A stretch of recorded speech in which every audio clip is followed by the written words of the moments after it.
Letter to my son. If you ever come to read these lines, it means you are old enough to seek meanings. Perhaps you will not find your father in all the pages of this book, but I hope you will find a part of yourself from your questions, from your doubts, and from the dreams you did not dare to speak. I wrote this book not to build myself a statue, but to leave traces. Traces of a path not easy, but full of meaning. Traces in battles, of people who shaped me, of women who lifted me and sometimes broke me. And especially traces of love, of my love for you, which was not always expressed in words, but which accompanied me in every step.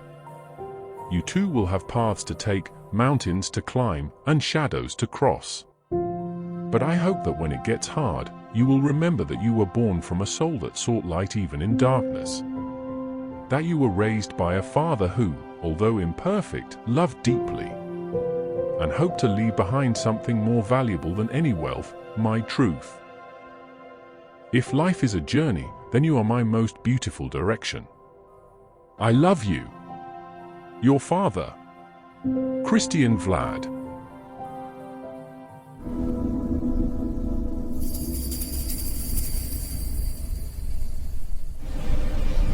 Let the journey begin. I always found the location of my birth ironic. A psychiatric hospital. Perhaps destiny was giving me a sign, a warning.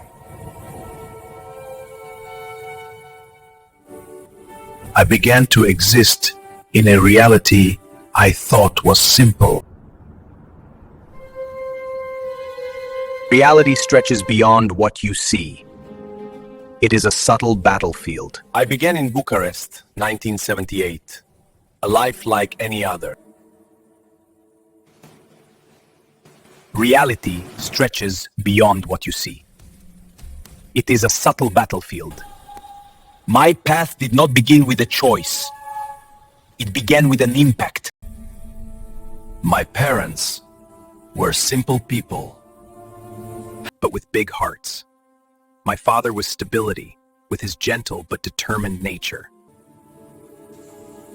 My mother, she was the heart of the home.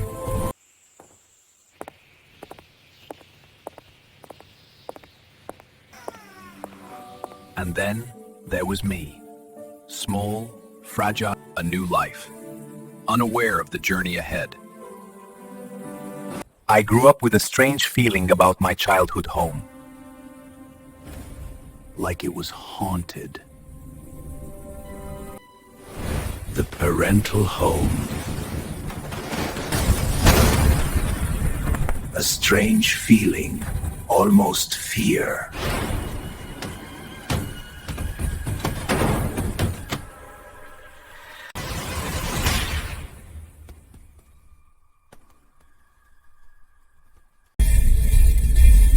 And even more intense was the image.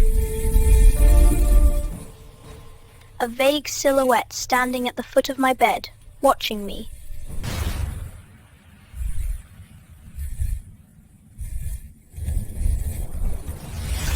Then came the day Pepe arrived.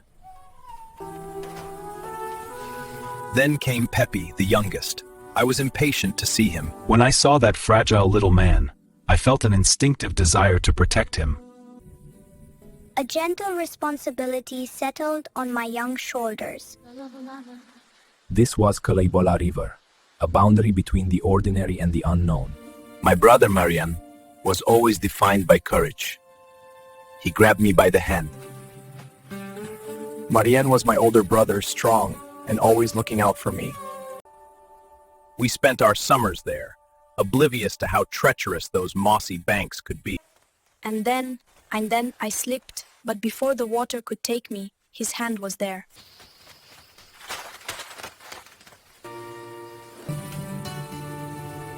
My grandmother was my first fortress, full of endless kindness. The summer nights at Stoienești were a different kind of magic.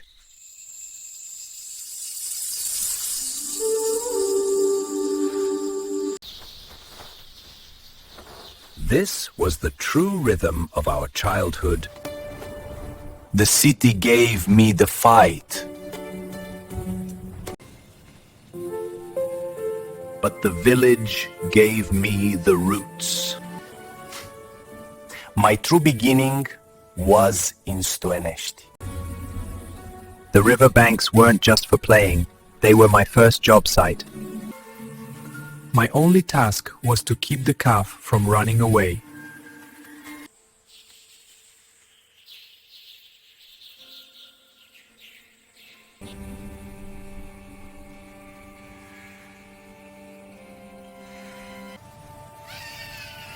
The calm of the day at the pasture could turn in an instant. Then the huge icy storm hit. I was soaked, repeating, "It will pass."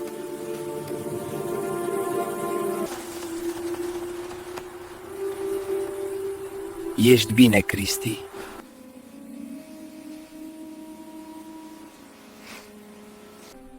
A venit o furtună și m-am speriat.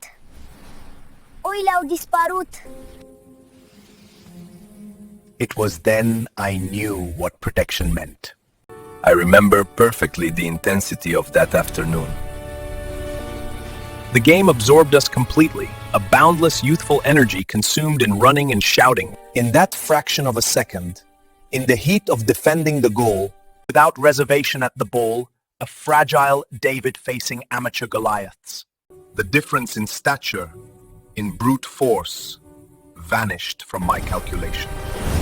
My only intention was to prove that smallness does not mean weakness, that heart and courage can compensate for the missing inches. The impact was brutal, unexpected.